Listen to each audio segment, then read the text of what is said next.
Yes, sir. You are audible, sir. Oh, thank you very much. Thank you. Very good morning to all. Sorry, due to some technical glitch, we could not start at the right time.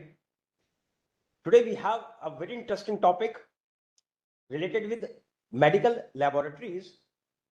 It is the ensuring the validity of examination results as per ISO 15189/2022. We have with us Professor Usha Anand ma'am, who is a former professor of MS Ramaiah Medical College, Bangalore, and PhD Institute of Medical Sciences, Coimbatore. Ma'am, thank you very much for your kind support and be here with us for enlightening on this very interesting and the important subject related with everybody's life. Ma'am, we have with us Mr. Abhijit Das, who is the Senior Director of NABL. I would like to request Mr. Abhijit Das to speak 2 words before we start. Please, sir. Thank you. First of all, special thank to Agarwal sir, because I came here for another purpose. Anyhow, I would like to give in advance that thanks to all the participants, because this topic, as today's discussion, is very important to day-to-day life for common citizen. And also, we do have certain relation with this particular standard, because this has been revised in 2022, and as an accreditation body, we have a serious role to play for this transition. And we are all this already decided so many programs, and we are conducting so many programs. So with that, our scheduled program, I think this sort of VC program is also very helpful for understanding of the revised changes, what is happened in 15189. And hopefully this is the implementation part for that examination of the laboratory results as per 15189. So again, I'm sincerely thanking all the participants, and also special thanks to Agarwal sir for conducting such a nice program. Thank you. Thank you very much, sir. We have with us our Honorable Former Director Shri B.N. Dixit, sir. Sir, you are here? Yes. Sir, thank you very much, sir. Thank you. Be with us. And certainly, sir, your devotion, your contribution, and your commitment to work with the society is really remarkable, sir. Remarkable contribution. Sir, I would like to request you to speak 2 words, and then we will take over this. We will this stage to for enlightening us on this new topic. Please, sir, please. Very good morning. Dixit, sir. I welcome Professor Usha Anand, Mr. Abhijit Das, Ashutosh Agarwal, and other participants. RSL Ahmedabad is organizing every week such programs, and this time it is on the medical devices, that how to examine the results as per ISO 15189 of 2022. I hope that it will be helpful to the industry and laboratory who are providing the results and certificates. Thanks. I hope that we will enjoy the speech and presentation of Dr. Usha Anand. Thank you, Astusi. Thank you, Abhijit Dasi. I hope that this will be very important for us in near future. Thank you. Thank you very much, sir, for your kind words. Now, sir, as we are all aware, Professor Usha Anand ma'am is one of an expert in the field of 15189 standard. And ma'am, really we feel proud when we are talking with you. And I remember whenever I'm talking with you, you are so gentle, so numerous. Certainly, we need this type of people in the country who can develop the standards in our country, the life make easy for the people. Thank you very much, ma'am. I would like to request you to kindly enlighten us with your knowledge. Ma'am, over to you.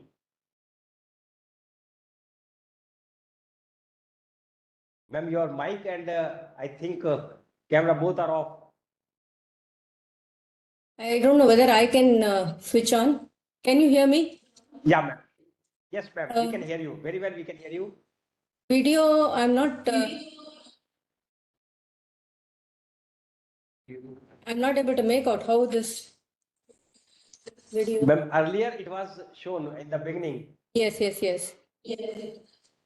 You try if it is possible. Otherwise, kindly you start with the same. Okay, I'll And start. ma'am, Let we me will start. share this presentation as well as this video to the participants on our all channels. Okay.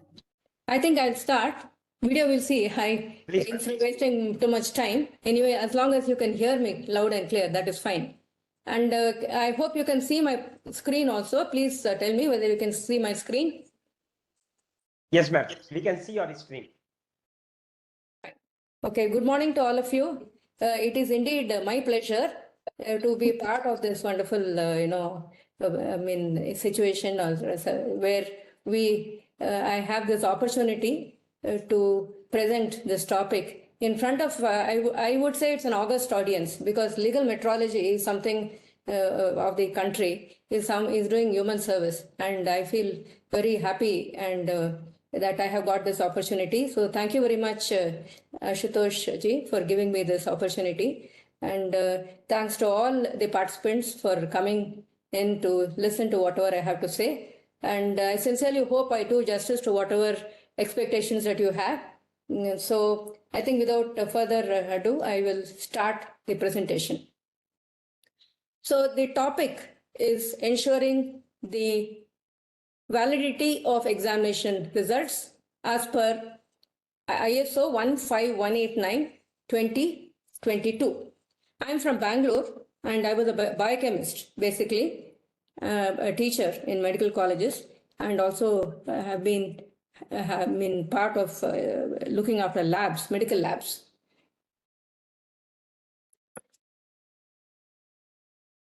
Now, this is the title page of the standard. If you look at the title page, it says medical laboratories requirements for quality and competence. So this is the new standard which came out in December 2022. And the old standard was in the year 2012. So once this 2022 version came out, the old one, the 2012 version, has been cancelled out. This has replaced the old standard. Now, what would I actually be discussing? The topic is ensuring the validity of examination results. And there is only one clause which directly deals with this particular topic, which is 7.3.7, ensuring the validity of examination results. However, if we have to ensure the validity of examination results, it is not enough if you follow this clause alone. There are a number of related activities that happen in the lab, all of which we need to understand, all of which we need to follow the standard if we have to finally get to giving the right result in a medical lab. So what are all those clauses? What are all those processes that we need to be aware of? What are those clauses in the standard which are directly impacting the validity of the test results that we give to the patient? There are two major clauses involved. In the standard itself, you have clauses 4, 5, 6, 7, and 8. And here, clause number 6 is called, the clause deals with resources. And resources are further subdivided. You have personnel, the people who work in the lab, that comes under clause number 6.2. The other next clause is the facilities and environmental conditions, 6.3. Then we have equipment, which we use in the lab, and we have reagents and consumables that we use in the lab. All of these are going to directly affect the result that is produced from any test that we perform. It depends upon the people who do the test, the technologists who perform the test, so the personnel, the facilities that are provided, how good is your lab, how is the environment maintained, how is the environment monitored, and so on. All of these also have a direct impact. Then Equipment that is used for testing is certainly very important. Without the proper equipment, without proper functioning of the equipment, we cannot perform any test. So the next important clause that I will be looking into is equipment. Then we have 6.6 reagents and consumables, which are used for testing processes. So these are all the resources. Then we go on to processes, clause number 7.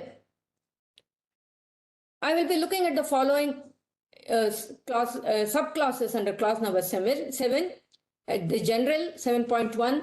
Then we will look into the pre-examination processes, especially those clauses which tell us how the sample should be collected from a patient. What are all the important things that we need to look into when a sample is collected from a patient, and then how it is handled, how it is transported, because everything depends upon the sample. If the sample is not correct, then our result will go wrong. So the pre-examination process is some important clauses which are directly affecting the result I'll be looking into. Then we'll move over to examination processes. That entire clause on examination processes, which includes verification of examination methods, validation of examination methods, measurement uncertainty. All of these we'll be looking at in sort of a little bit of detail. And the last part of my talk will focus on ensuring the validity of examination results. This class will be going through in a little bit more detail. Now, we all know that clinical lab plays a vital role. The results that we provide, the testing that we do, the results that we provide, all of these are used by the clinicians to diagnose diseases, or the doctors, they depend upon our report to diagnose the disease. And sometimes when a patient is already admitted, whether he is improving or deteriorating, this assessing prognosis is a very important the part of the report, the utility value of our reports. Then if somebody is coming for a health checkup, whether that person is healthy or not, if we want to assess his health status, again, our report is very important. And sometimes, like during COVID, how we were screening populations, whether they have a COVID or not. So for screening populations also, the laboratory results are of great importance. Now, if you look at the way the testing happens in any lab, it starts with the doctor asks for the test, requests for the test. He orders the test. He actually writes down that this is the test he wants to be performed. And then after the doctor orders the test, the patient gets prepared and the sample is drawn from the patient. Pre-examination, this is collection. Then sometimes the sample is transported. Sometimes let us say from the outpatient department to the laboratory, or from the ward to the laboratory, the sample has to be transported. Then once the sample is transported in the lab, the sample is actually received in the lab, and the sample is prepared and the sample is tested. The actual tests, whatever are requested, are performed. So until this part, it is called the pre-examination phase. Until the time the patient comes into the hospital or the lab for registration and gets the test request and gives the sample, and the sample is received in the lab, all these constitute the pre-examination phase. Then the second phase is the examination phase, where the testing is actually done. After the test is done, the report is released and the report is seen again by the doctor. So the releasing of the report and the result being seen by the doctor and taking a decision on what to do based upon the result, that is the post-examination phase. So we have a pre-examination, examination, and a post-examination phase. All of these are going to have a direct impact on the outcome, whether the patient is going to improve because of the treatment that he is given. Now, there are several rights. What all do we need to do right? If we have to save a patient, if we have to see that the patient gets the right type of treatment, what all do we need to do in the right way? Number one, clinician ordering the right test. That means sometimes what happens is there are two names of tests which are very similar. Procalcitonin, prolactin. These two tests are there. Sometimes we have seen when the clinician orders the test and he doesn't write clearly, the wrong test gets done. Sometimes the clinician may take the wrong test. So clinician ordering the right test is very important. There are so many tests available nowadays. So the clinician has to choose the right test. Then the patient preparation has to be right.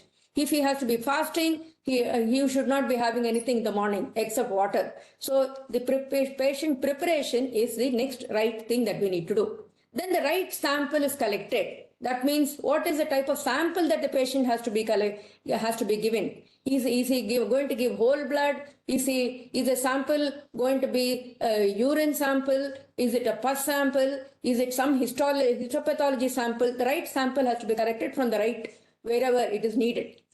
Then the right time. Some of the tests you have to do it at a particular time only. Say, for example, after the drug is taken, 1 hour after the drug is taken, the sample may be collected.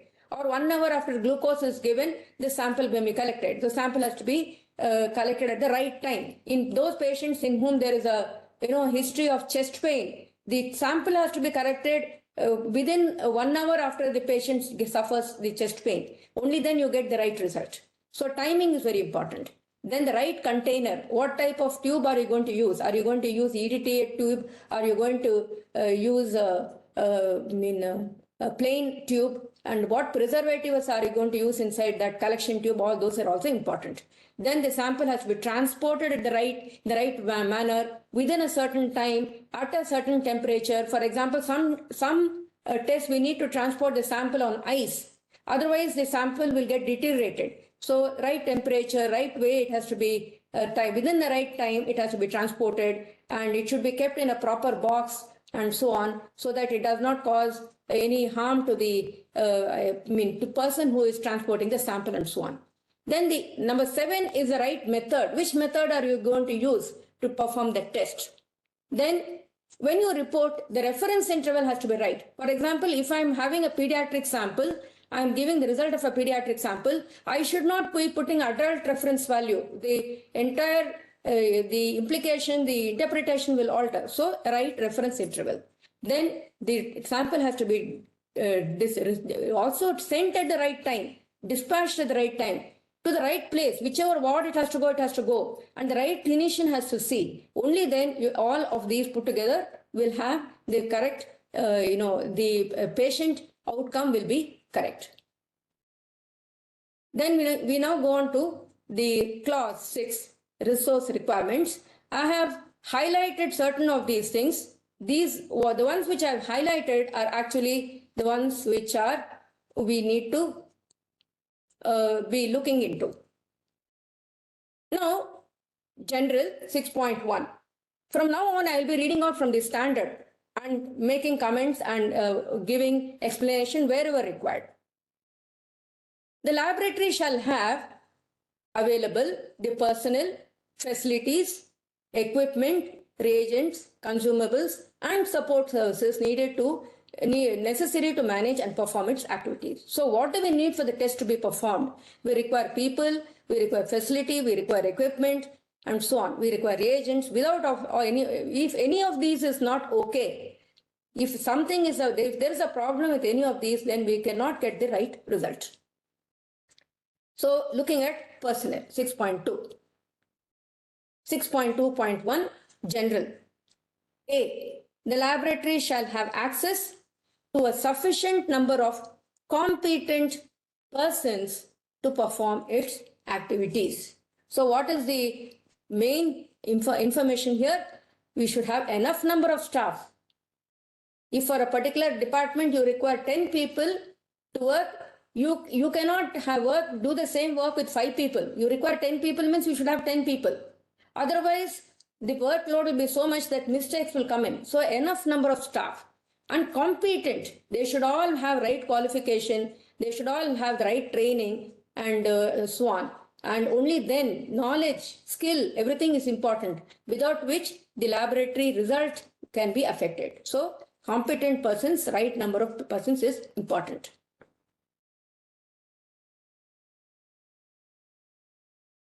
The laboratory shall specify the competence requirements for functions influencing the laboratory activities, including requirements for education, qualification, training, retraining, technical knowledge, skills, and experience. So all these have to be already specified. If I'm a phlebotomist, I should be I should be very skillful in drawing a sample of blood. I should know what all type of, how to collect a blood, in what tube I should collect, all those information and knowledge and skill I should have. So depending upon what role I am playing, I should be having the correct qualification, educational background.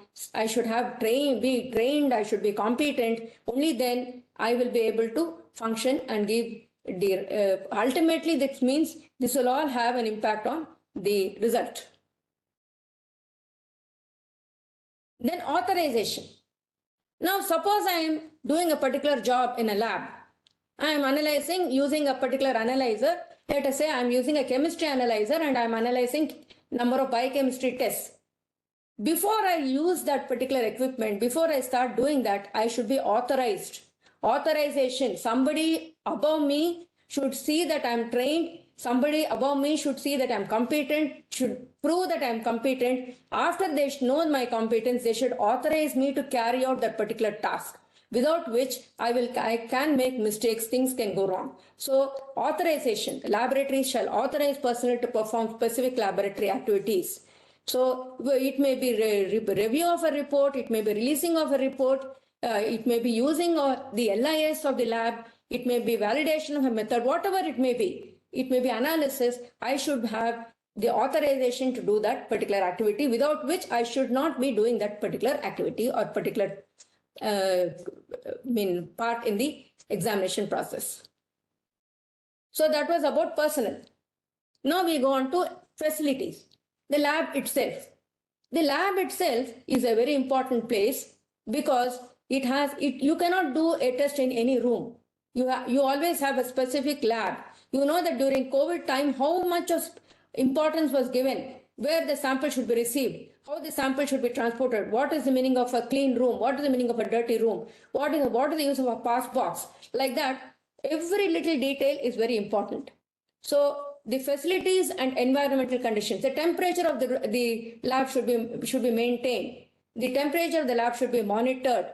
The lab should allow only people who are concerned to enter. Not everybody should be allowed to enter.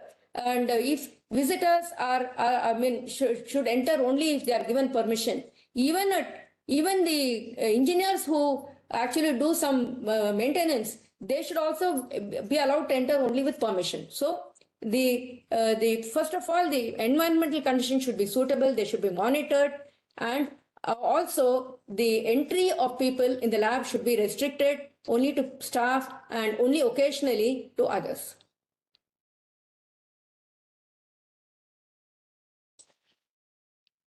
Next, we go on to equipment. We all know that equipment is very important.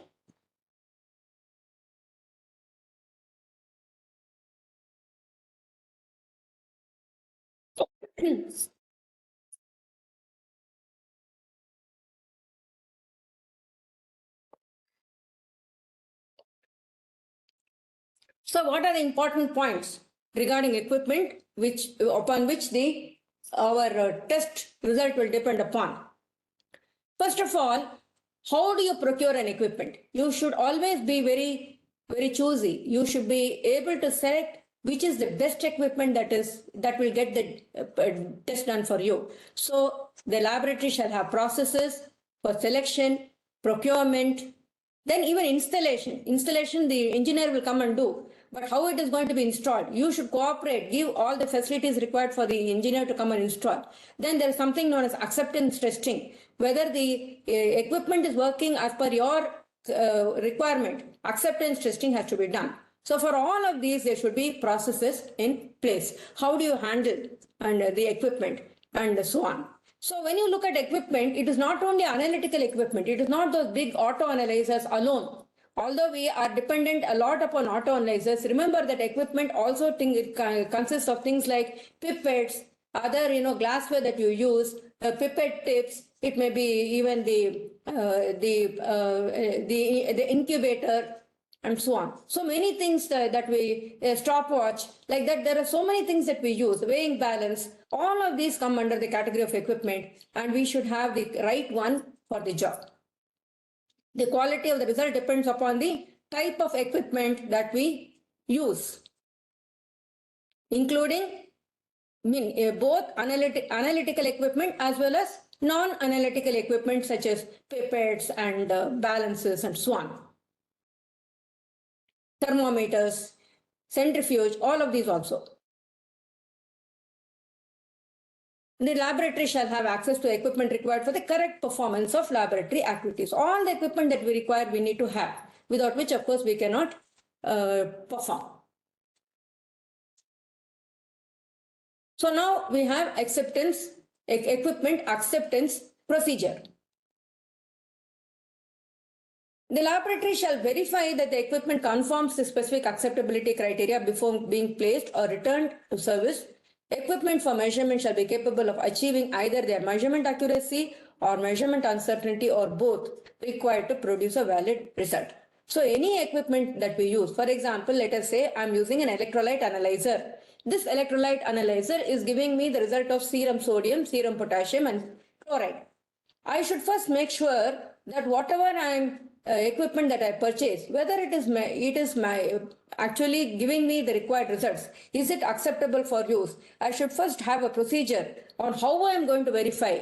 Only after verifying that the equipment is performing correctly, after that, after I run my QCs and so on, then only I should start testing patient samples. So there should be a procedure for this. How am I going to do this? A documented procedure should be written. SOP should be written, and based upon that SOP, I carry out verification, prove that the equipment is good enough. That is called acceptance procedure. After that is over, I can use that equipment for patient sample testing. Then sometimes what happens, people tend to do some adjustments. They will go and tamper with something. They will change some zipper volume, and they will tamper with the incubator part of the equipment and so on. So this sometimes happens because people think that they know how to repair, and without proper adequate knowledge and skill, they may cause some problem with the equipment. So laboratory shall have appropriate safeguards to prevent unintended adjustments of equipment that can invalidate examination results. And equipment shall be operated by trained, authorized and competent people only. So if I have to go and touch any equipment and do something on it, I should be trained, I should be authorized, and I should be competent. Only then I can operate that particular equipment. Otherwise, if somebody who does not know how to handle it starts operating, it may result in the equipment losing its with the way it operates, and it can be tampered, and that can ultimately lead to a wrong result. Then calibration is a very important thing. Equipment calibration and metrologic traceability. The laboratory shall specify calibration and traceability requirements that are sufficient to maintain consistent reporting of examination results. So anything that before we do, any equipment before we use, for example, it may be an arterial blood gas analyzer, where every day it goes into a calibration mode. It goes into a self-calibration mode. The arterial blood gas analyzer, once it has been already, it has been set in such a way that frequently it will go ahead and do its own calibration. So calibration is very important. Otherwise, all our arterial blood gas reports will go wrong. So also, even electrolyte analyzer, it has to be calibrated very frequently. So this calibration is very important for us to get consistent reporting of examination results.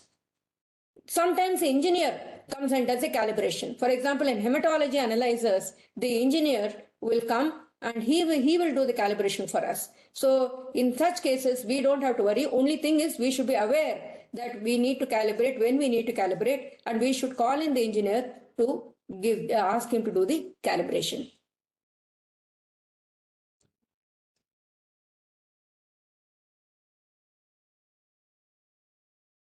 Sometimes, this whenever any calibration is done, for example, a pipette calibration, you outsource it, somebody else does it for you. You should see whether that person who has calibrated your pipette, whether he gives you a traceability to from on what basis did he calibrate your pipette. So there should be a traceability chain that he provides you, because only then you can be sure that his calibration is acceptable. So whenever calibration is done, calibration always has to be done, and you should be able to get this information on metrological traceability of whatever calibrator that is used for calibration.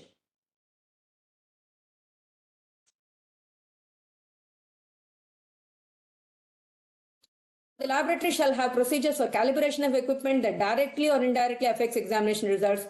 The procedure shall specify a conditions of use and manufacturer's instructions for calibration, recording of metrological traceability. So any calibration certificate that is provided to you, please check and see whether metrological traceability is there indicated on that certificate, then verification of the required measurement accuracy and functioning of the measuring system at specified intervals. So anything that you use, you should know how frequently you need to calibrate. Is it once in 6 months? Is it once in a year, or whatever? So you should have a timetable for that and follow up and see that calibration is done whenever it is due.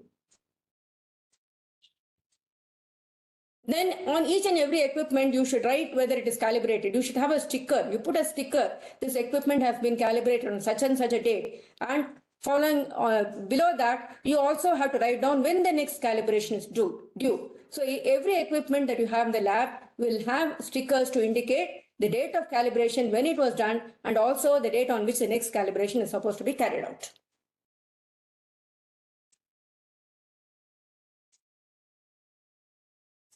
So this is what unset MU is all about. I'm not going to the details, but laboratory shall establish and maintain metrological traceability of measurement results by means of a documented, unbroken chain of calibrations, each contributing to the measurement uncertainty, linking them to an appropriate reference. So this is like a link starting from, the manufacturer would be have his calibrator traceable to a higher order and so on. So information of traceability to a higher order reference material or reference procedure can be provided by an examination system or manufacturer. Now I just have one example to quote here.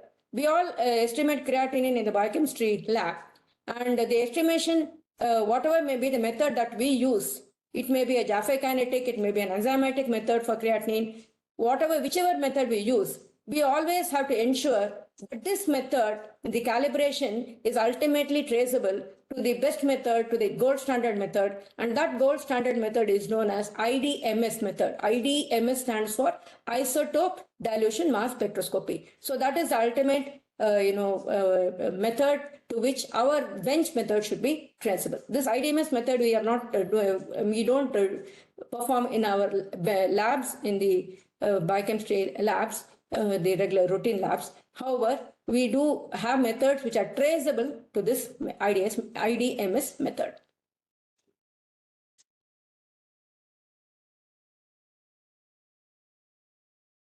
If it is, there some other types of labs are there where you don't deal in terms of numbers.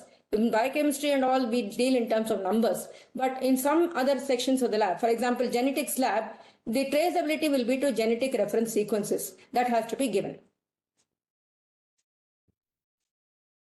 Then we go on to reagents and consumables.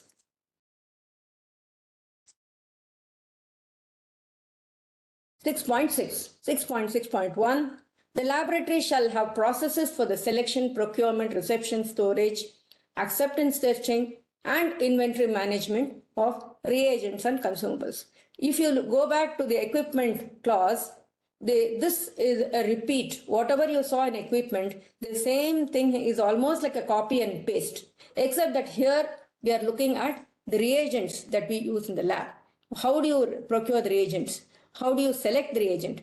How do you receive? At what temperature should they be? How is the actual kit transported? Has a cold chain been maintained? When it came to the lab, you have to check and see whether the cold chain of the reagent has been maintained. How do you receive? Who receives? What all do you check when you receive any kit, and so on? And after you receive and after you feel that this kit is acceptable, you take it into your own stock. How are you going to store it? At what temperature? Do you store it at room temperature? Do you store it at 2 to 8 in the fridge? Do you store it at minus 70 or minus 20? All of these things you have to make note of and store it appropriately. And before use, the most important thing that we have to do is whether the reagent is working or not. Whether the reagent is working or not, we have to have a means of providing evidence for that, and that is known as acceptance testing. Without performing acceptance testing of the reagent, we cannot use it for routine patient sample testing. So we need to have a procedure for that. We need to carry out this acceptance testing, have records, and once we prove that it is working to the satisfaction, only after that we can use that reagent for routine testing.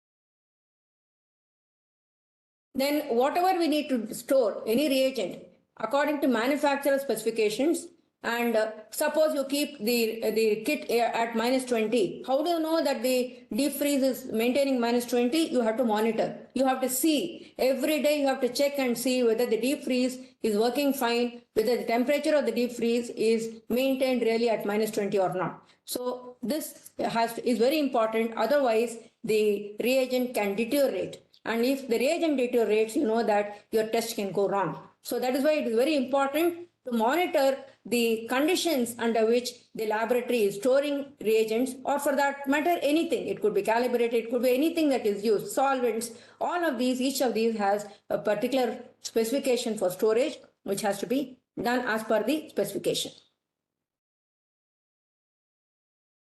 Now, another important thing that happens in the lab is we often receive different reagent lots. The lot number changes. So each reagent or new formulation of examination kits with changes in reagent procedure or new lot or shipment shall be verified for performance before placing it into use or before release of results as appropriate. So whenever we get a new lot of reagent, we have to do the verification, what is known as lot verification.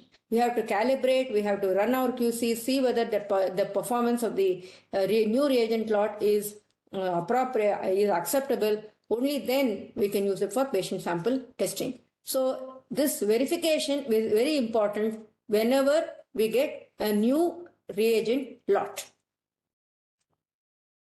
For that matter, anything whenever there is for example, even our QC, when it changes, when you get a new lot, you have to verify. Only then you need to, the calibrator, even if you do the calibration, you have to verify. That is about clause number 6. So under clause number 6, what all we have seen is that many of these resources that we use, the resources that we use have to be appropriate. We have, and they should be, for example, personnel should be competent, they should be trained, they should be qualified, they should be authorized.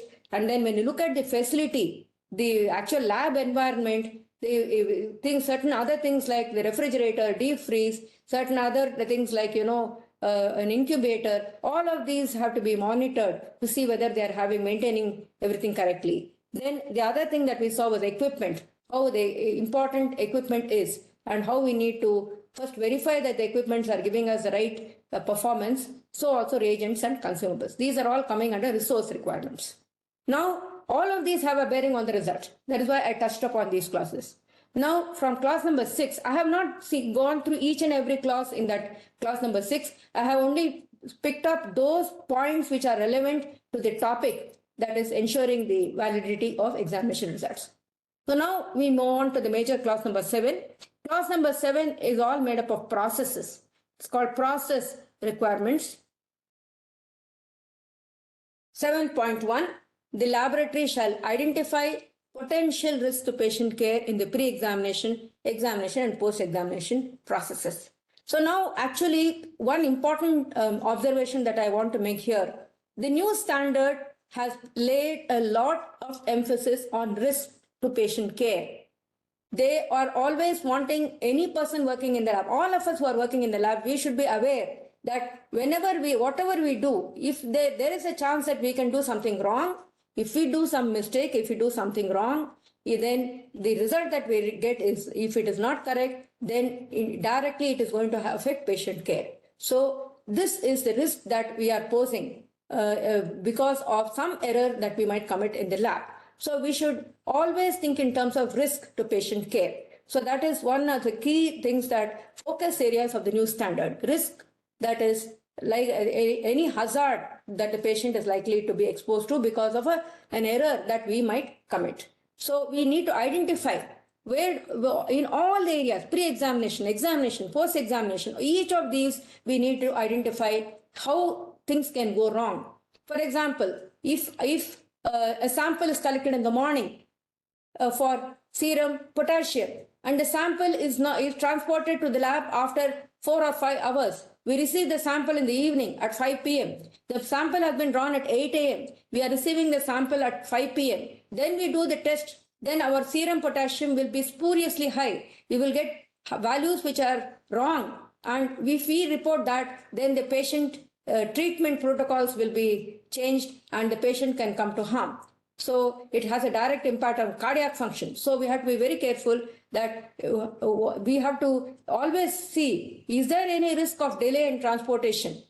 So like that, each and every aspect of the laboratory pre-examination, examination and post-examination processes, we have to go into detail, see whether how things can go wrong, what are the risks, and then take steps to mitigate those risks, lessen those risks. Pre-examination processes. See, everything is about the sample. We are doing a test on a sample. So in the pre-examination process, many clauses in the standard have told how we should not make, what are all those things that we need to follow if we have to get the correct sample. If you don't get the right sample, everything can go wrong. However good your test may be, your reagents may be, your equipment may be, your personnel may be, even all of that depends finally on the sample which you're testing. So if the sample is not okay, everything can go wrong. So pre-examination process.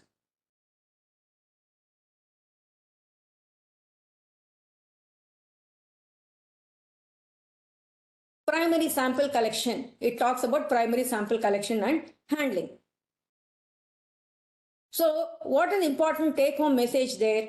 That you have to see that the samples are collected properly, and each type of test will require some preservatives to be added.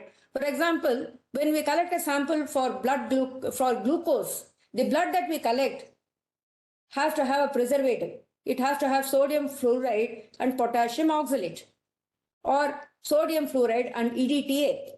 If you don't have the sample collected in the presence, if the collection tube does not have sodium fluoride in it, then the glucose levels will go on decreasing. And if you analyze the sample after 1 or 2 hours, you will get a lower value of glucose. So that means in order to preserve glucose, the sample has to be collected in the presence in a tube which contains sodium fluoride. So if that preservative is not there, we will get wrong results. So like that, for each test, there are some preservatives that we need to have.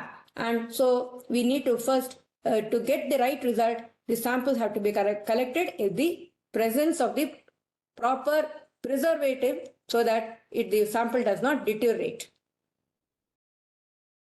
Then, patient preparation. Suppose I want my lipid profile, my cholesterol, triglycerides, HDL cholesterol, LDL cholesterol, all of these lipid profile to be done. What should I do? If I want to give a sample, I should not have anything in the morning. I should come to the lab after an overnight fast.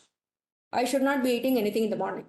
Suppose I'm a patient and I was not told, nobody told me to come fasting. I might not know, I might just come and give my sample and go. And then my results will all be wrong. So patient preparation is very important. And it is the lab's duty to give information to all patients, to caregivers, as to how they should come prepared for the test. For example, fasting status required for lipid profile, fasting status required for plasma glucose estimation, and so on. Then the type and amount of primary sample to be collected, description of containers and any necessary additives, and when relevant, the order of collecting samples. So you would have seen that, I mean, from patients, we collect some 4 or 5 tubes. Each tube will have a different preservative. In some, it will be EDTA. In some, some tubes contain citrate. Some tubes contain fluoride and EDTA. Some tubes may be collected for microbiology, where it has to be sterile tube. Like that, the type of collection is very important, and the order in which the collection has to be done. Which tube you collect first, which tube you collect second, and so on. That also has to be followed. If that is not followed, also the results can go wrong. And then special timing of time of collection when relevant. The right time is also very important. For example, in postprandial glucose, if you want to estimate, the sample is collected 2 hours after the patient has taken a breakfast, or 2 hours after the patient is given oral glucose. If you don't stick to that time, your result will not be correct. So special timing is very important. Sometimes, when you're doing any drug assays, that information has to be taken. If you don't get that information on history of drugs, then again your result may be affected. For example, if I'm going to do the prothrombin time, and if I'm having being treated with anticoagulant drugs, it is going to affect my prothrombin time. So history of administration of drugs is important. Then labeling is very important. Sometimes, very often, wrong label, fixing exchange of the tubes. Patient A, patient B, 2 samples are there. The label is wrongly fixed. That is a very common error. So this also can cause directly everything can go wrong. The result will be between A and B. The results will get exchanged. So you can imagine the consequence.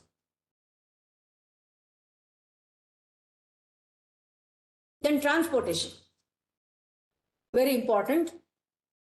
Timely and safe transportation. How are you going to pack? If it is coming from a distance, say the collection has happened some 5 kilometers away from the lab, that sample has to be transported. How you have to transport it? How do you pack it? Inner container, outer container, and then a box on which you put a biohazard sticker. The person who carries should have gloves. All these details are very important. So packaging of samples, how it is transported. What is the time gap? Ensuring the time between collection and receipt is appropriate. Some tests cannot be done after a couple of hours. The sample has to be collected, has to be reaching the lab, and the test has to be done within 2 hours. Some samples have to be, you have to get the sample to the testing area within half an hour. For example, parathyroid hormone is so labile that you have to bring it on ice. From wherever it is collected in the ward, bring it on ice, and immediately you have to analyze. Otherwise, you will get a wrong result. So all these points are very important. How it is, to what temperature is maintained, what is the time gap? You have to ensure all of these, and what are the preservatives used. If there is an error in any of these, your result can go wrong. So your valid result will no longer be valid, because even if you do the test correctly, because your sample itself is a problem. Sample protection. So it is the lab duty to protect the samples. How exactly you are going to prevent the loss or damage during handling, preparation, and storage. For example, I tell you, when you put the sample in a centrifuge, go on centrifuging. If you have to have a particular procedure, you can centrifuge only for say 10 minutes or 5 minutes or whatever time. You cannot centrifuge it for half an hour. If you go on centrifuging and forget to switch off the centrifuge, your results will all go wrong. Your samples will get hemolyzed. So how you are going to handle the sample also is having an impact on the result.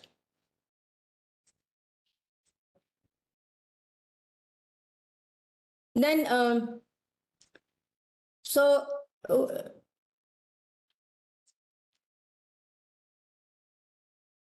I think all of these I have already covered.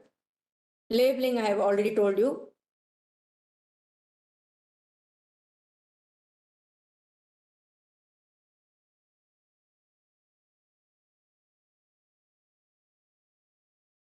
Okay.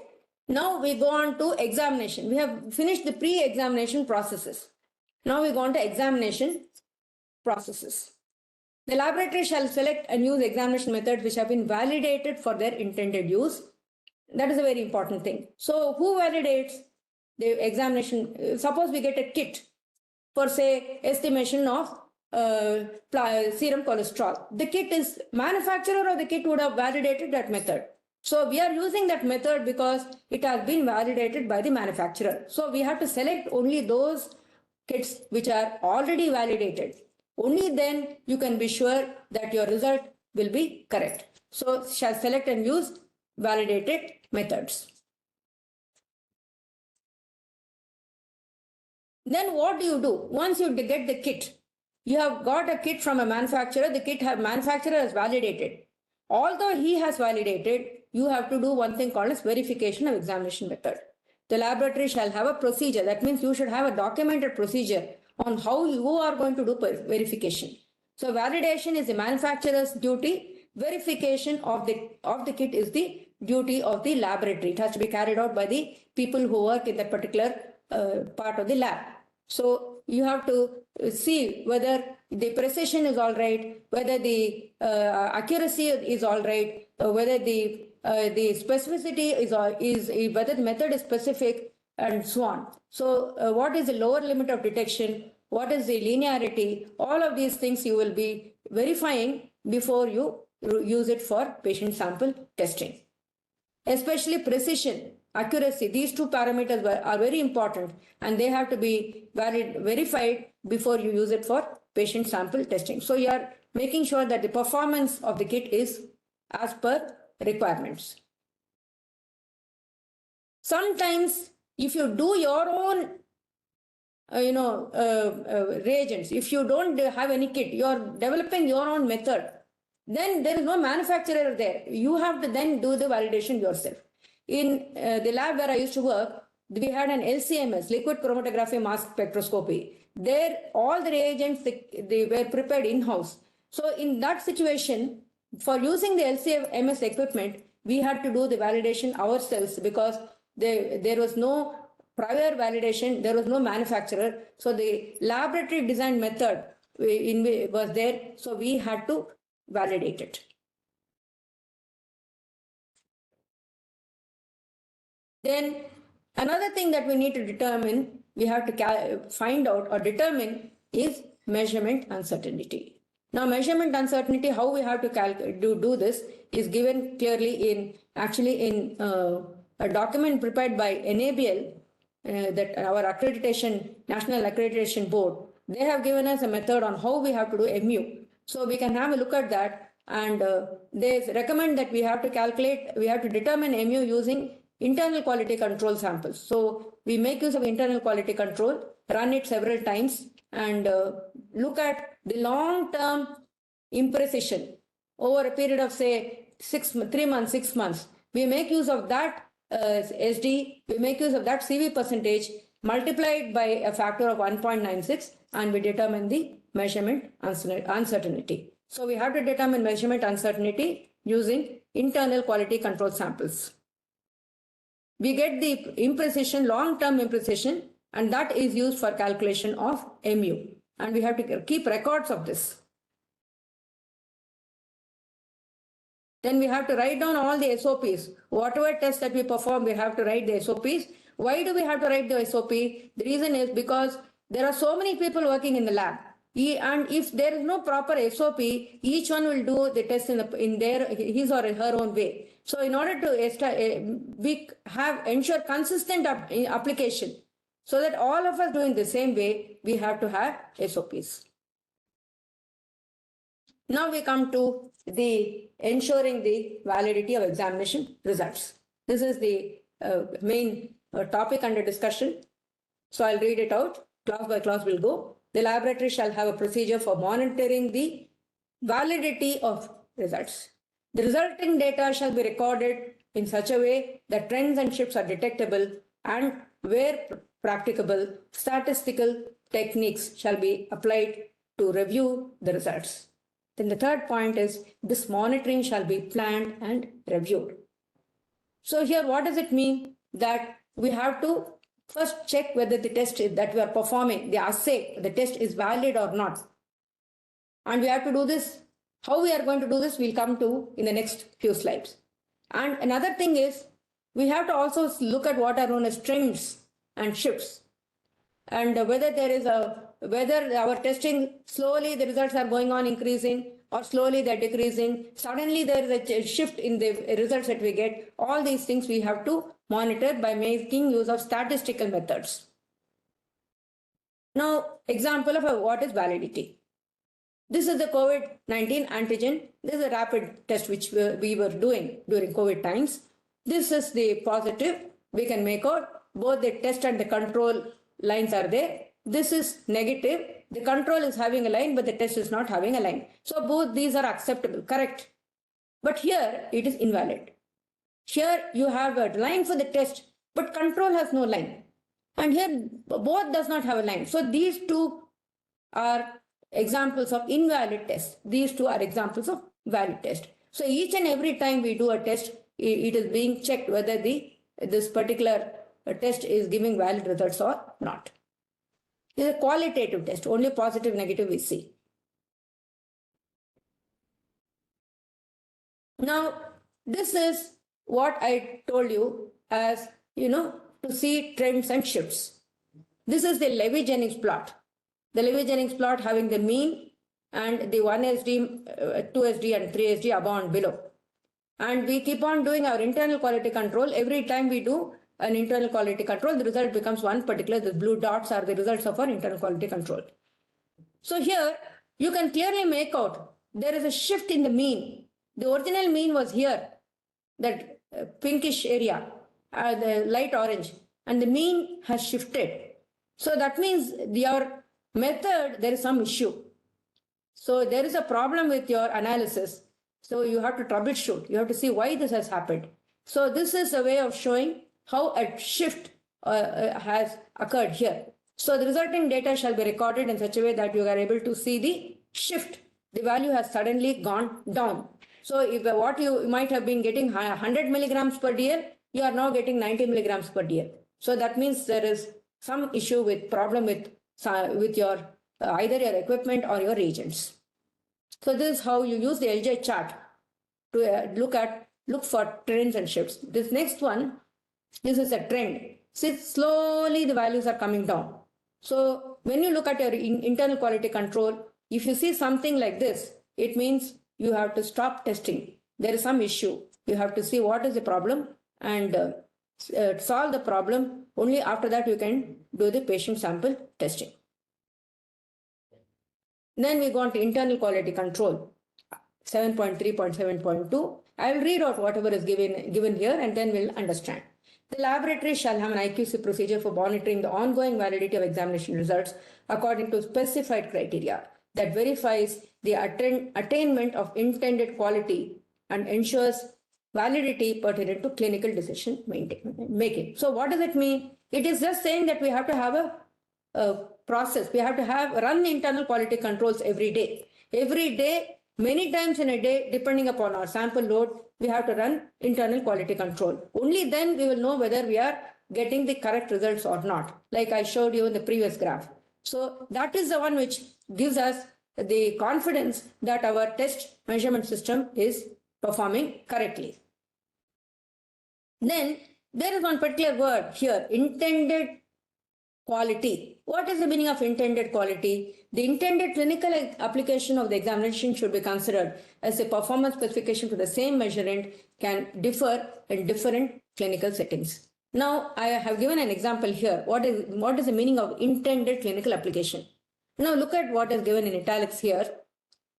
There is a test which we do, which is called CRP test, C-reactive protein. It's present in the serum. Plasma, when we take out the blood and we measure this in the serum, we measure serum C-reactive protein. Now for the same C-reactive protein, there are three different tests. One is a qualitative test, which will tell us whether C-reactive protein is CRP is present or absent. Another is a quantitative CRP test, which will tell us how much CRP is there. And there is a third test, which is known as quantitative HSCRP test. So 3 different tests are there: qualitative, quantitative CRP, and HSCRP. All the 3 are measuring the same CRP, but one is qualitative, other 2 quantitative. And why are we doing HSCRP and why are we doing CRP? The utility, the intended application of the test is different. HSCRP, high sensitive cardiac risk, high sensitive CRP is a test which is used to assess cardiac risk. What is your risk of developing cardiovascular disease? That is HSCRP test. It measures CRP at a very low level in terms of 1 milligram, 2 milligram per liter. So that low level is measured in HSCRP test. So it is a very sensitive measurement. Whereas CRP test is another, also a quantitative test where we measure CRP at very high levels. You get in terms of milligrams per DL, not in terms of milligrams per liter. The CRP will, for example, during COVID times, everybody who got COVID had very high levels of CRP. And that CRP test was useful to see the prognosis of the patient. So CRP test is this test is meant for detecting infection or inflammation. So each of these has different performance characteristics. It has got different sensitivities, different analytical measurement range. So we have to use the right test. Then again, the QC, the procedure should allow for detection of lot-to-lot reagent or calibrator variation or both of the examination method. To enable this, the laboratory procedure should avoid lot change in IQC material on the same day or run as either lot-to-lot reagent or calibrator change or both. Now, what does this mean? I will tell you in a very brief way. QCs we keep doing every day. Let us say 2-3 months we have been running the QC. A particular lot number is there. Let us say lot number 50. Then after 3 months we get lot number 51. Then what will happen? There will be some change. Lot number 50 will not be exactly the same as lot number 51. So there is a change in the lot number of the QC. Same way there can be a change in the lot number of the reagent.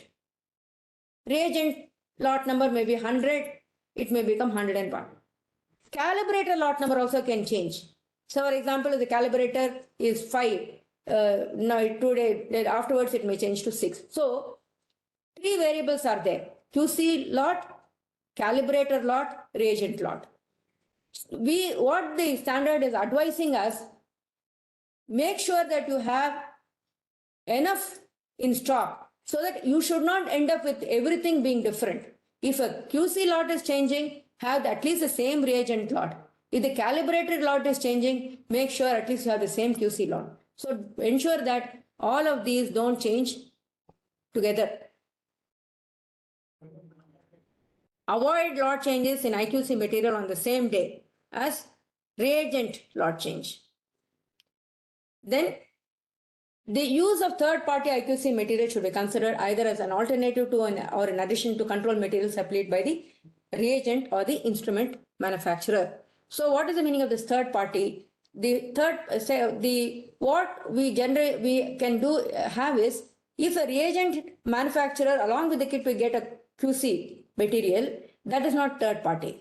If a reagent manufacturer gives us a particular QC, you can use it. But however, if you get a QC material from a third source like Biorad or Randox, these people are not manufacturing reagents. They are only giving us QC. Then it will be better. So use of third party IQC material is always better. It should be considered. It is not compulsory. It is not mandatory, but it would be advisable to use third party IQC material.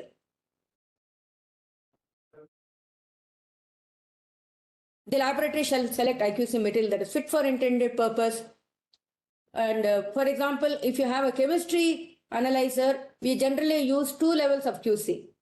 If it is an immunoanalyzer, we use 3 levels of QC. Why do we do that? For example, TSH hormone, which is used on an immunoanalyzer.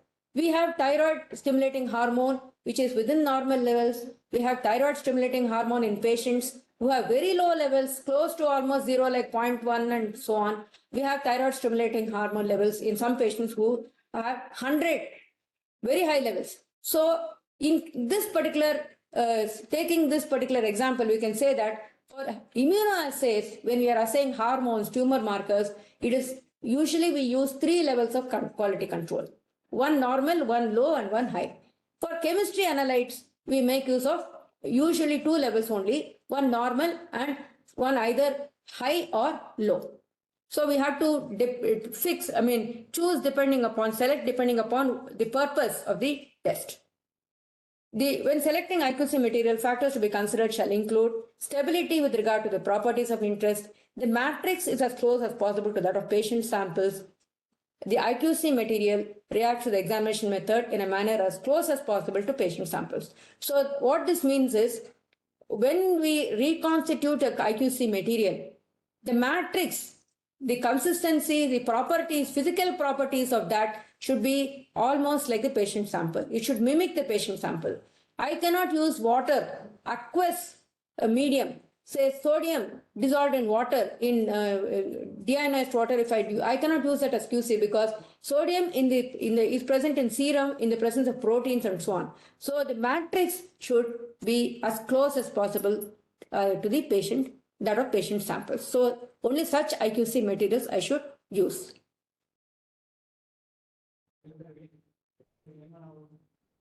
The IQC material provides a clinically relevant challenge to the examination method, has concentration levels at or near clinical decision limits, and when possible, covers the measurement range of the examination method.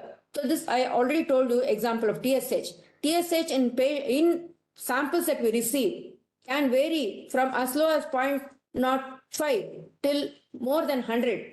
In a normal patient, it is only between, say, 1 to 4 milli-international units per ml. But in a patient, it goes much low. In some patient, it goes very high. So we should have the IQC material also, which are covering these ranges. One low, the very low, one normal, and one high. So that we are looking at the working of our reagents, the working of our measuring system across the measurement range. If appropriate IQC material is not available, the laboratory shall consider the use of other methods for IQC. Sometimes we don't get IQC. Then what can you do? You don't have any IQC at all available in the market. Then what can we do? In hematology analyzer, say Sysmex or Horiba equipment, where we measure the hemoglobin, the WBC count, how much neutrophils and all the various differential counts and so on. There there is a way of using patient's result itself as instead of in addition to IQC.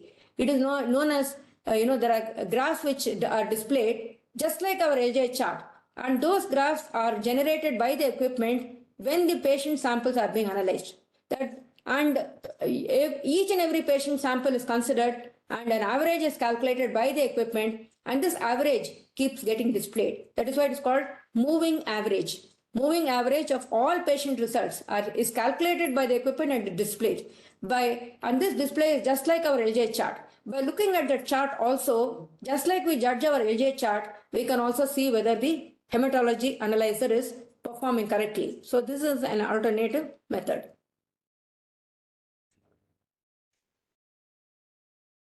So another way is to retain patient samples. We can take the previous day's sample, whose results we know, analyze it again today, and then today's sample you keep it, analyze it tomorrow. Like that, you go on retesting retained patient sample in order to get confidence in your result, your testing process. IQC shall be performed at a frequency that is based on stability and robustness of the method and the risk of harm to the patient from an erroneous result. So I told you that the standard is focused on avoiding harm to patient. So why do we do our QC? We do our QCs, we analyze QC because we want to make sure that our results are correct. Why do we want to make sure our results are correct? Because if we don't do QC, we do not know whether our results are correct. And if our result happens to be wrong, then it can lead to patient harm. So how frequently do we need to do the IQC? The usual practice is once in 8 hours. If you're a 24-hour lab, once in every 8 hours you run the QC, so that throughout the day you are sure that whatever results you're releasing is correct, so that you're minimizing the risk to patient harm.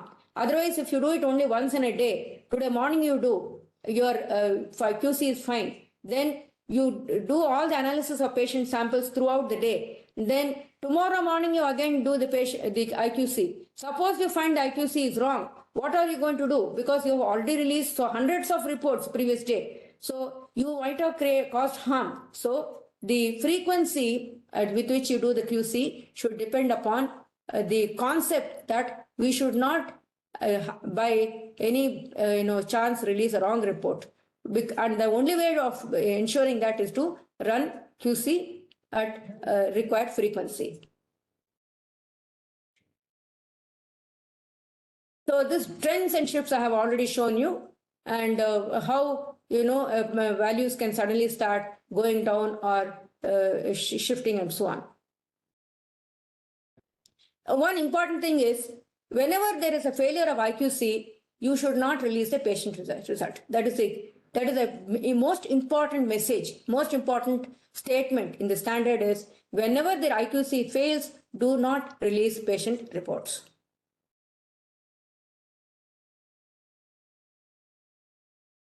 So what do you do? If the IQC goes wrong, you have to find out what is the root cause, what went wrong. You might have to recalibrate. You might have to do maintenance of the equipment, and you troubleshoot, find out the error, correct the error, and then go back, retest the samples, and recall all the old reports, issue fresh reports.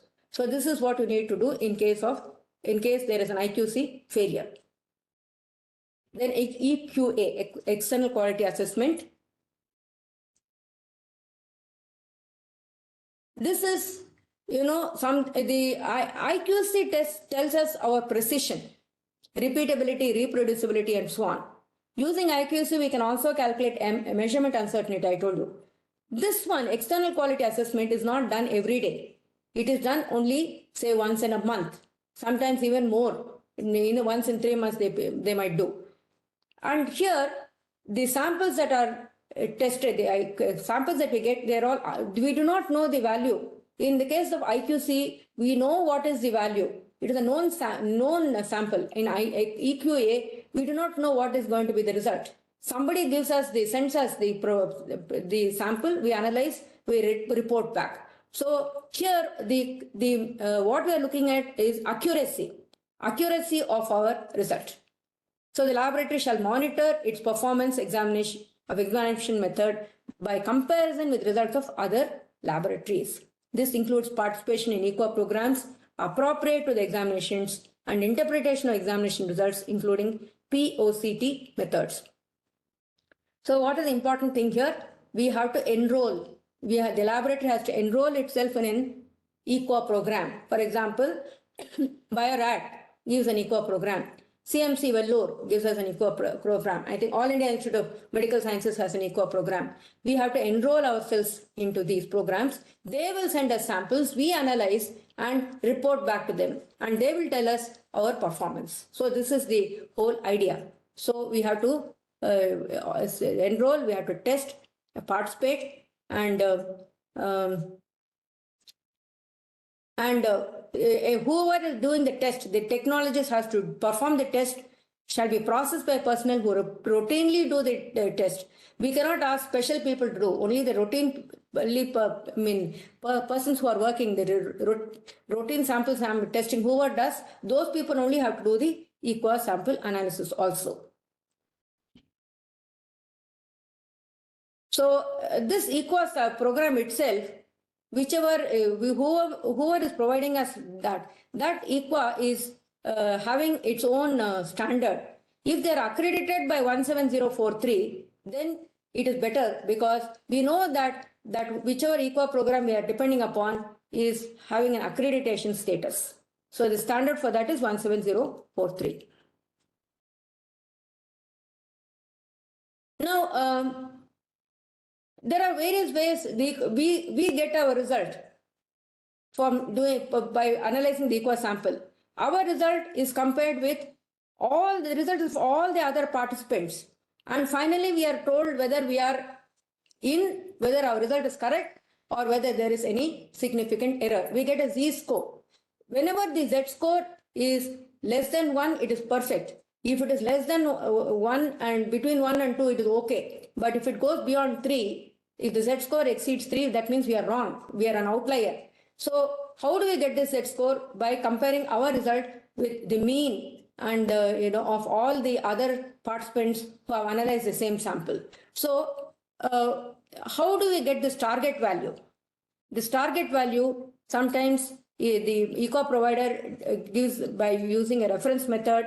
Sometimes, as I told you, the mean of all the participants is taken and that is taken as the correct value and so on. Sometimes a panel of experts decides, for example, in histopathology, what is the correct report? What is the correct, the opinion? The opinion of an expert in the field, a histopathologist of repute, national repute, will tell us that this is the actual, whether this particular slide was malignant, benign, and so on, what was exactly the finding, and our result will be compared with theirs. This is very true of histopathology reports. Sometimes you will be compared, if you are using a Roche equipment, you are using a hexokinase method for glucose, you will be compared with the same method, same peer group. So these are the ways by which equa providers compare our result with the what is considered as the target value.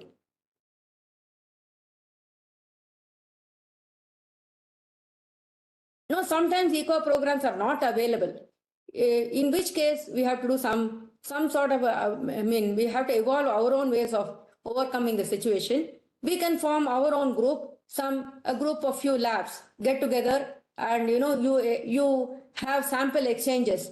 A, B, C, D, E, 5 labs are there. A will send the samples to B, C, D, and E, and all of them will compare their results. Next month, B will send samples to A, C, D, E, like that. Like that, you exchange samples and you analyze and see how well you are able to, how close your results are together. So this is one of the ways by which, you participate in sample exchanges. One of the ways by which you can have an equa program. If you don't have a formal equa program, you can do something of this sort.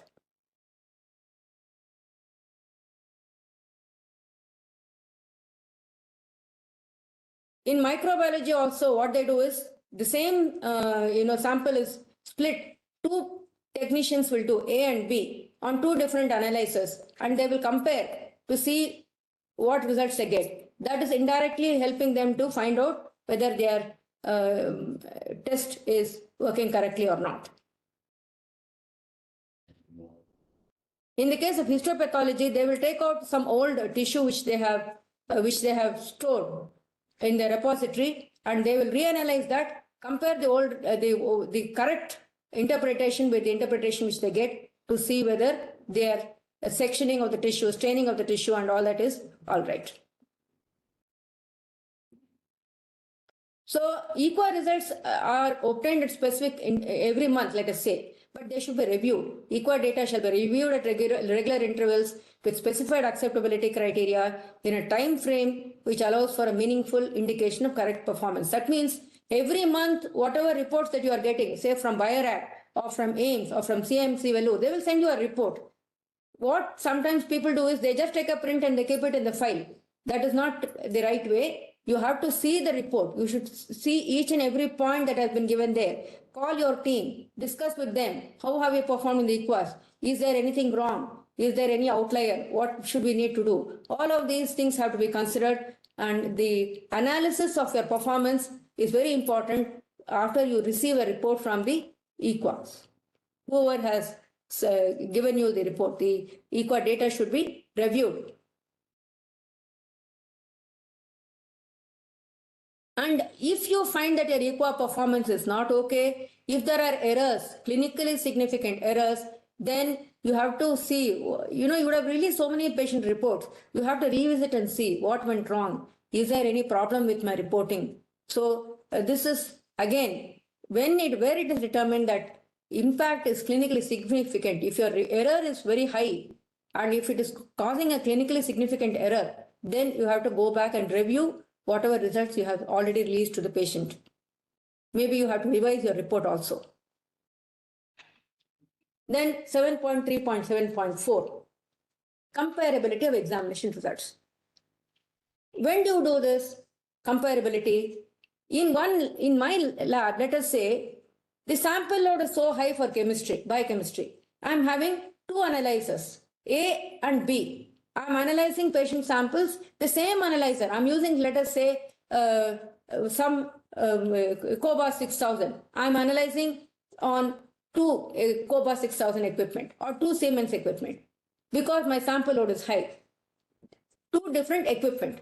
So when I use two different equipment, I should compare the result of equipment A with equipment B to see whether there is any difference between the two, the results of the two, because randomly the samples are going into either A or B. So I have to make sure that whether I am doing it on analyzer A or on analyzer B, my results should not vary. Okay, so two different equipment if I use, I have to compare the results. Two different methods. If I use also, I have to compare the results. For example, I may be doing HbA1c, the HbA1c which is done to monitor diabetics, the patients who have diabetes, to see how well they are controlling their, how their HbA1c is an indicator of how they are controlling their blood sugars. So here, there are two possibilities. One is a capillary electrophoresis method, and another is a HPLC method. In the lab where I used to work, both were used. HPLC method was used. There is a Biorad D10 equipment, which was a chromatography method, HPLC method. And there was another equipment, where electrophoresis was used. Capillary electrophoresis was used. So two different methodologies were used for the same analyte. So in such an instance, also we need to compare how are the results between the two. Are they comparable? Is it causing any difference, discrepancy? So that we have to see. So when either different methods or equipment or both are used, or the examination is performed at different sites, a procedure for establishing the comparability of results for patient samples throughout the clinically significant interval shall be specified. So now how do I do this? I take a series of samples. Say, for example, glucose. Plasma glucose I'm estimating. I must take samples which have got 100 milligrams per dl, 200 milligrams percent, 300 milligrams percent, 400 milligrams percent, 500 milligrams percent. That means I have a range of samples with a range of values. I analyze all these samples on equipment A. Then the same samples I analyze on equipment B. So now what do I have? I have pairs of results. One from equipment A, one from equipment B.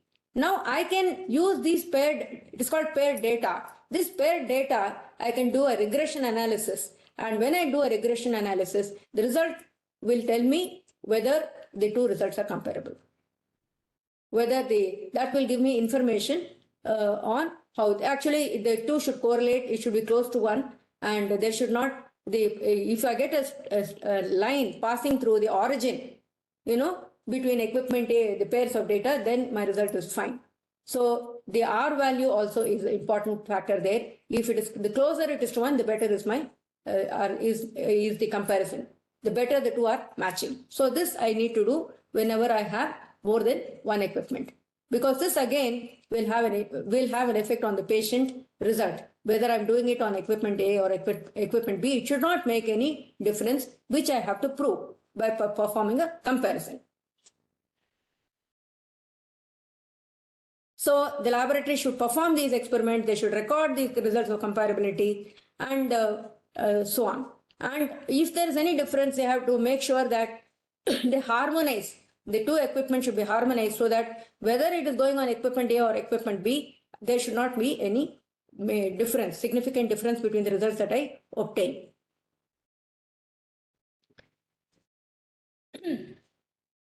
Now, I have gone through all the clauses under process requirements. I told you what are all the pre-examination processes, how it can have a bearing on the result, how it can have a bearing on the validity of the result, because the sample is very important, the way it is collected, the way the patient is prepared, the way it is transported, all those things.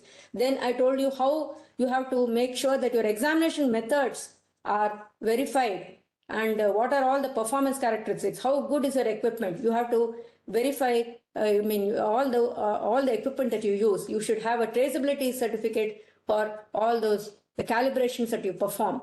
And that, so equipment maintenance, performance evaluation is very important.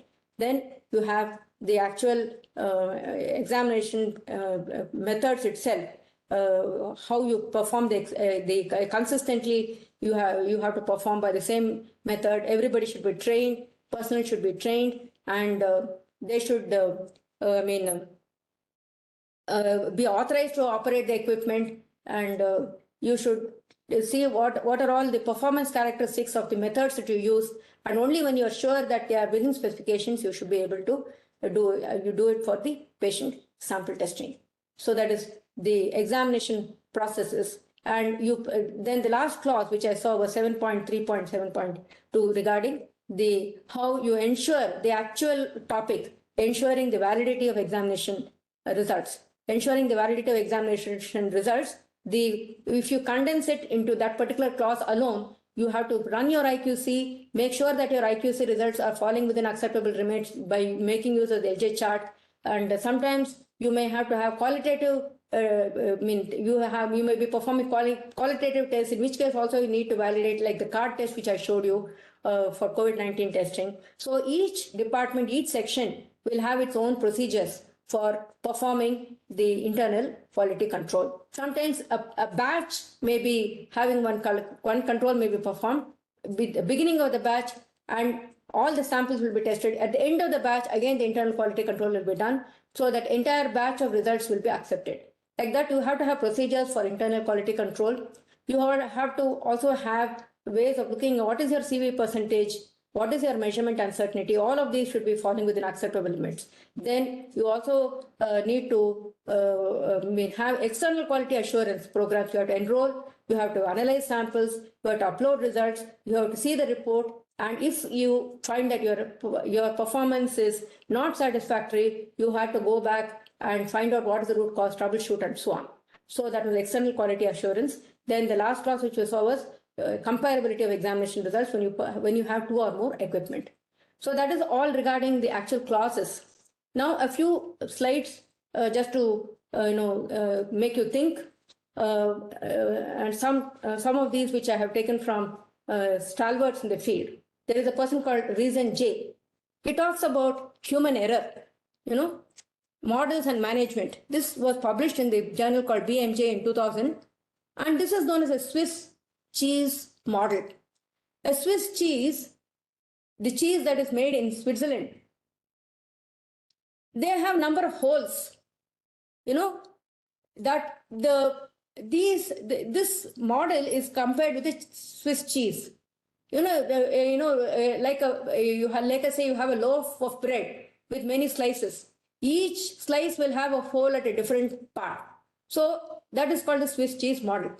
So when all the Swiss cheese are put together, the holes will be in different parts. So they will not align. The holes will not be in the same trajectory.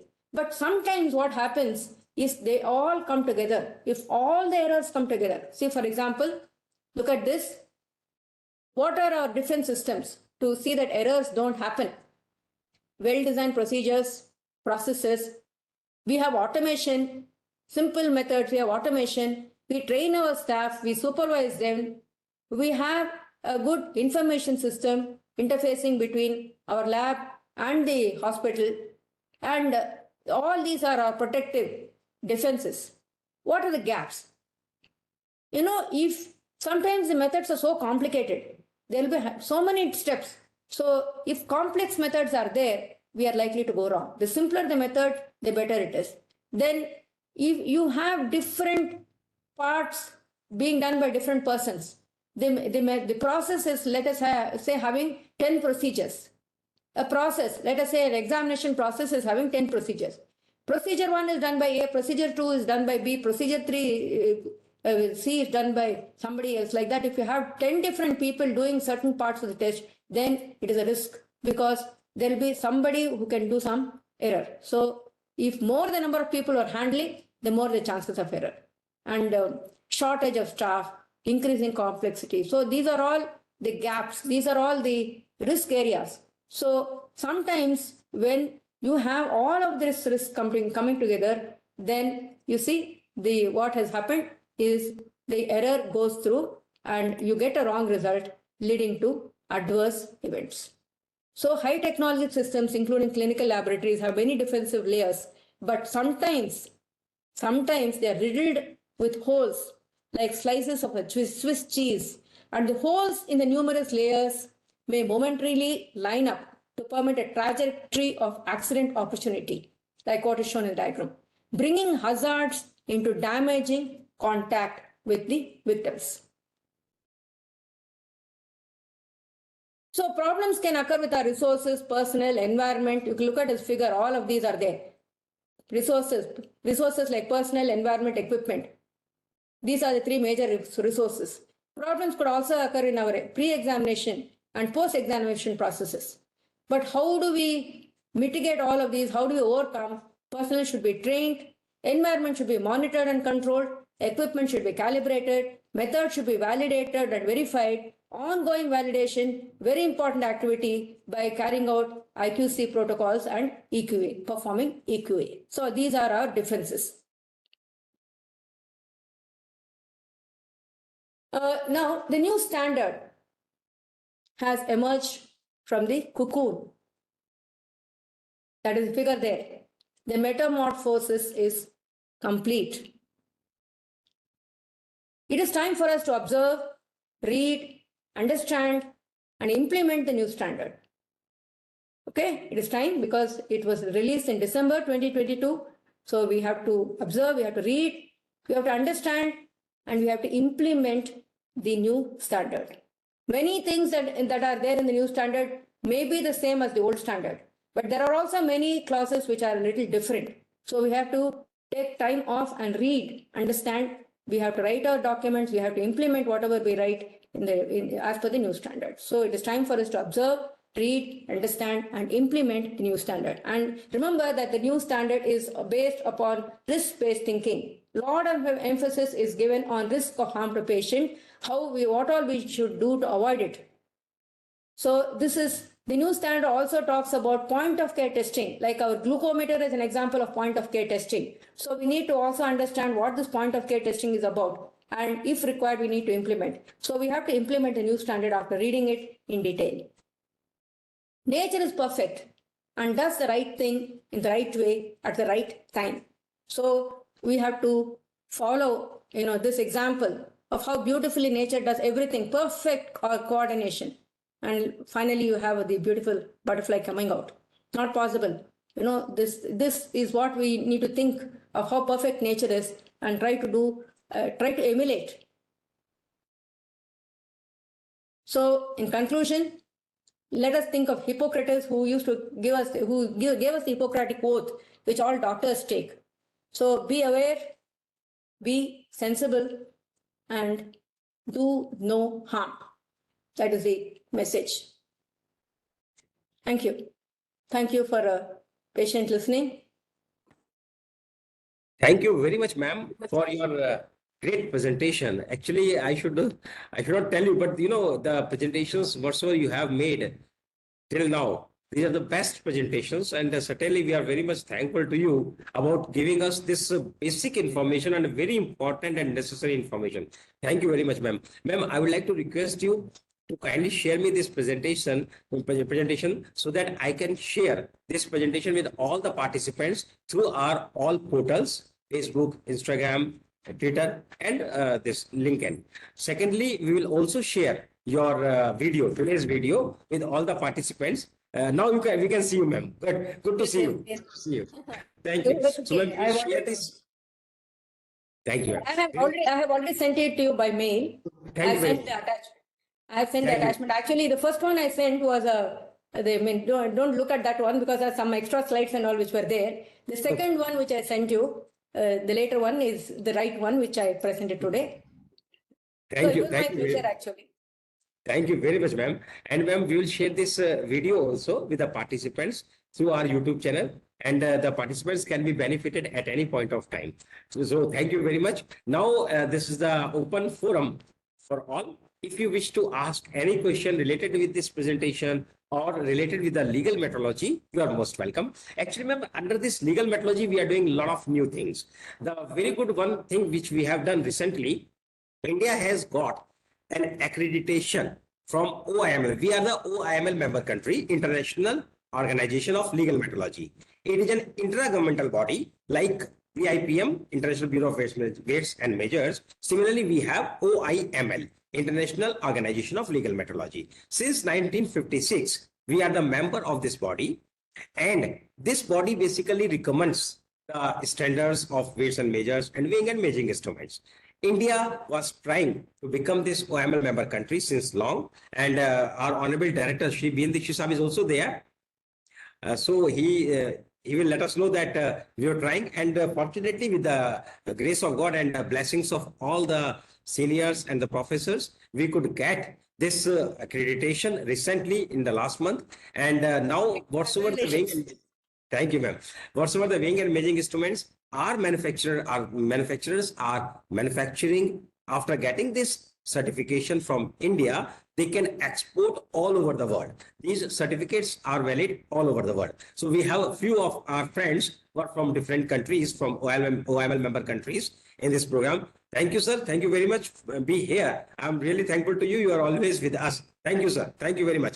So now, secondly, ma'am, we have done few latest other things in the legal metrology. We have made few amendments, like we have asked the packaged commodities manufacturers or the packers or the importers to declare the unit sale price so that the consumer can compare the price of the product with its unit price. Basically, suppose one product is of 100 gram, another is of 98 gram, or something is 91 gram. It is difficult to compare the price for the consumer. So we have asked to declare the unit sale price, and it is being done very well in most of the products. Now, these rules will come into force from 1st of January 2024. We have also asked to declare month and year of manufacture on all the products. So these few things we have recently amended, and we are working well in the legal methodology to make the provisions in such a way so that it can be consumer friendly, as well as at the same time the industry can also be benefited, or there should not be any hindrance for ease of doing business. So we are working in such a way, and with the help of you people, our seniors, whosoever are continuously blessing us with their ideas, with their knowledge, with their experiences, we are trying our best to do better in our society under the Legal Metrology Act and the rules. Our state governments are regularly enforcing the provisions, and whenever there is a problem or there is any confusion about the rules, we used to issue the guidelines or the advisories to the state governments so that there should not be any confusion for the law. Law should be very clear, understandable to all, so that our consumers, our industries can be benefited with this provision of Legal Metrology Act 2009. Now, I would like to request all the participants to kindly switch on your videos and switch off their mics if you are not speaking. Even if you want to speak something, you are most welcome and you can speak, please. If you want to ask anything, we have with us Mr. Abhijit Das, who is the Senior Director of National Accreditation Board of Testing and Calibration Laboratories. So thankful to you. You are here, and you are kindly helping us in doing all the standardization in our activities, in the legal metrology activities. We are thankful to you, sir. If you wish to speak a few words, it will be good for us. Yes, yes. So hopefully Agarwal sir has conducted nicely about this particular requirement of standard. In general, as I told in the beginning, that yes, it is our requirement to give all the provisions to our laboratory, our assessor, our stakeholders, and for the transitions, that is, yes, now the new standard and whatever the changes that is happened. So Agarwal sir, whatever he is doing, that is also very helpful for AB's activity. And hopefully, madam, whatever she has tried to cover in this course will also give a good support. So from NABL side, I am again thanking you all that yes, to some extent, Agarwal sir is helping NABL's activities. Thank you, Agarwal sir. Thank you very much. very much. Thank you, sir. Thank you. This is our joint responsibility Correct. to enhance the standards of the testing, calibration, and the laboratories in our country so that the life can be easy and we can expect that we are also staying in the same type of environment as our children are expecting when they go abroad. Because, we have to make all the things in our country, we have to develop, and our generation is actually responsible to make all these changes in our country so that the tomorrow our children can say, yes, we wish to stay in India and we want to work in India. Thank you. Thank you very much, sir, for your kind words. Now, if anybody wants to speak anything or they wish to add something, they wish to ask something, you are free to ask. Please, anybody. Sir, good afternoon. This is Gausia. Yes, ma'am. Good afternoon, ma'am. Please. Sir, actually, I have one question, and it is also one kind of confusion that is running around across the industries. That in the recent past, we have received a notice from the legal metrology officials stating that the net weight is not allowed to be declared. It should be a net quantity. But legal metrology says the net quantity can be if it is in weight, it has to be like this. If it is like the measures are like that. But still, we don't have any clarity on this, sir. So if it will be great if you could provide some insight on this, or what is the right way of giving this declaration? Good, very good question, ma'am. Actually, as per the rules, we generally ask to declare the net quantity. Net quantity may be in terms of weight, volume, or in number. Either it will be in kg, liter, or number. But as you are saying, if you are declaring in place of net quantity, you have declared net weight.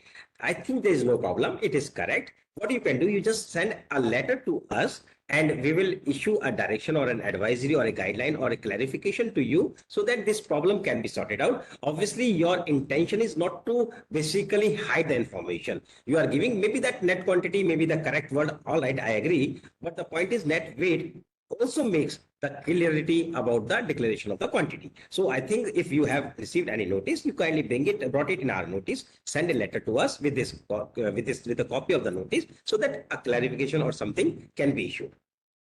Great, sir. Thank you so much. That would be of great help to all of us.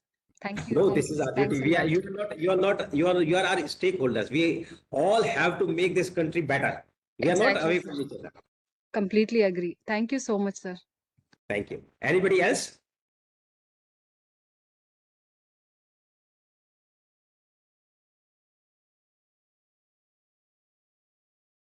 Anybody who wish to add something? I think my friend will speak something from Nigeria.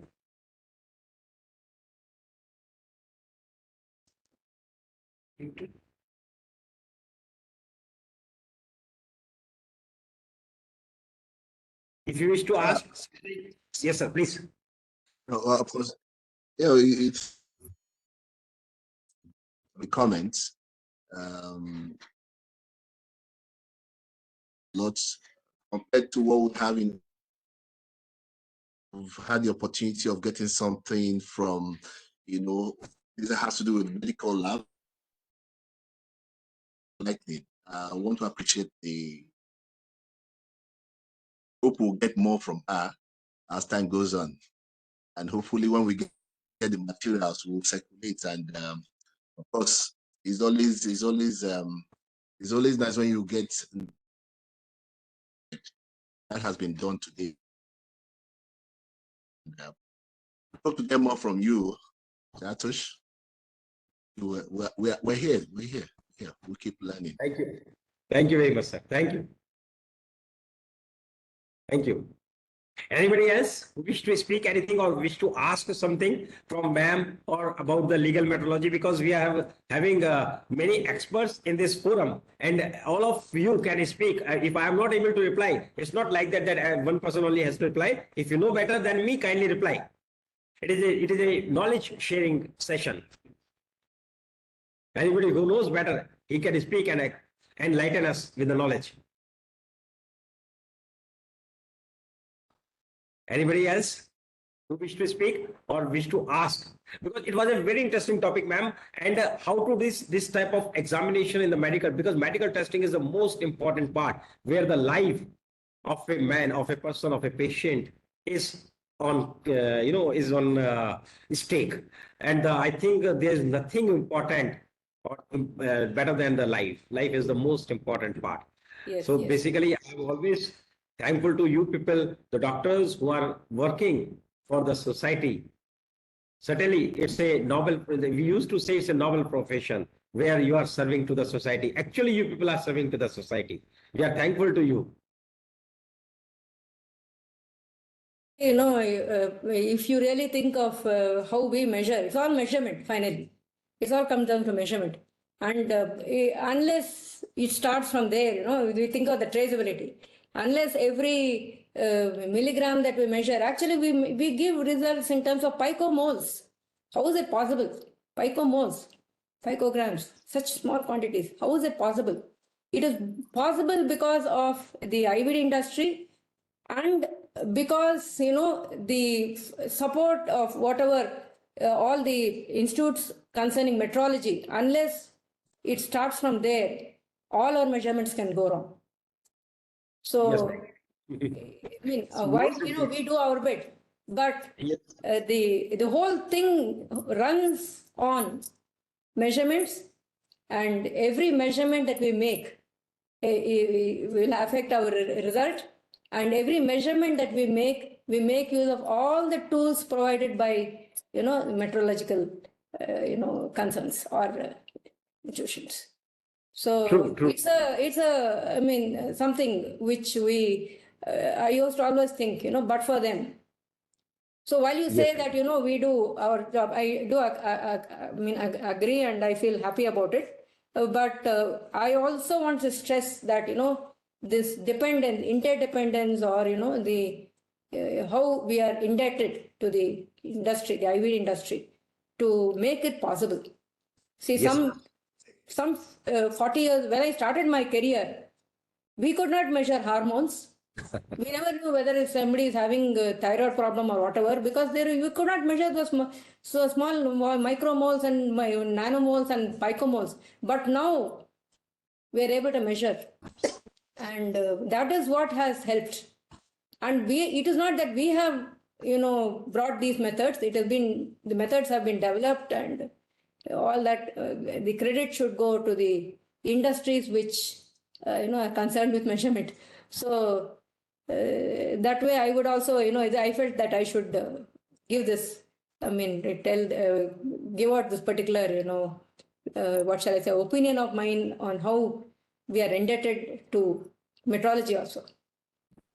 Thank you. Thank you very much, ma'am. Yes, it is very true, ma'am. Measurements plays a very important role in everybody's life. Since beginning or more, since birth to the death, measurements are only important.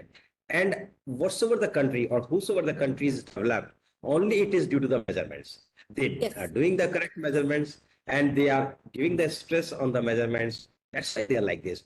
So we just have to develop one nature, one tendency, one good behavior in ourselves, in the developing countries, I should say. We have to actually give a stress on the testing and the calibration part. Generally, we are generally actually looking after towards the shortcuts and to get the certificate without having calibration or the testing. And that is actually the problem if we are not getting it done. Correct, So absolutely. the most important part is we should stress upon it that it has to be done. And we will do certainly, maybe not today, but after 5 years or maybe 3 years, we will be at the next step. As our Honorable Prime Minister is saying that by 2030 we will be the 5 trillion economy. It is only possible when we are actually looking after towards this very important, infrastructural requirement of any country, that is a measurement. So measurement is very important. We all of us are committed towards this task, and we have to get it done. We have to develop this in our society, in our young children, in our engineers, so that we can say yes, tomorrow we will be having a better way of life, better living life, as our honorable prime minister has already started this. Totally. Anybody else? He's really, I mean, sort of helping people to go on, the path to achieve great heights. So Yes, ma'am. I think in this field also, certainly, with all Yes, the ma'am. support, I'm sure it will, legal Yes. metrology will come up in a big way. Yes, ma'am. We are trying our best. We are trying our best. So anybody else who wish to add something or who wish to speak something or who wish to ask something? Anybody? Actually, I Um, want to express my heartfelt gratitude towards ma'am. It was a very informative and very nice presentation, ma'am. And I really feel very fortunate of myself to witness such a webinar, from such a humble personality like you. Feeling very good, ma'am. Thank you so much. And thank you, Agarwal sir, for organizing this. He's been doing a very wonderful job. Really thankful to all of the participants here also. Thanks a lot, ma'am. And thank you, sir. Thank you, ma'am. Thank you. Actually, we are organizing these programs on every Saturday, and you will feel all the professors, all the experts who are speaking, they are very humble, very noble. Many times I used to ask them within a day or two, maybe last 2, 3 days, and they are so happy. They are so keen to return to the society. Point is, these people just want to return to the society whatsoever they have taken. The purpose is now they are basically at a level where they are mentoring to the society. They are mentoring to us, to the people. And certainly it will make our country a very good, very noble country very soon. I'm expecting this within 2, 3 years, we'll be at a next level. Anybody else wish to add something? Totally agree with you that, the way we are progressing, the country is progressing under very able leadership. Yes, ma'am. We're certainly going to. Already we can see the fruits of that, and I'm Yes. sure it is going to become even better in the days to come. Yes, true. We are expecting like this. Anybody else who wish to add or who wish to ask anything? Or otherwise we can close this meeting. Next week, next time, actually all these informations are also available on our website, that what will be the next lecture on coming Saturday. Anybody can see it now or maybe during the next week. They can also register it before that. With this, I would like to thank ma'am. I would like to thank my NIC team, Dikshit Saab, and other all participants. With the help of those, we are running these type of programs. And NABL, obviously, it is always with us because we have to make the country a standard country. It is not possible without NABL. I used to say NPL is the mother of science in our country, and NABL is the mother of standards of the country. With this, thank you very much, you all. Thank you.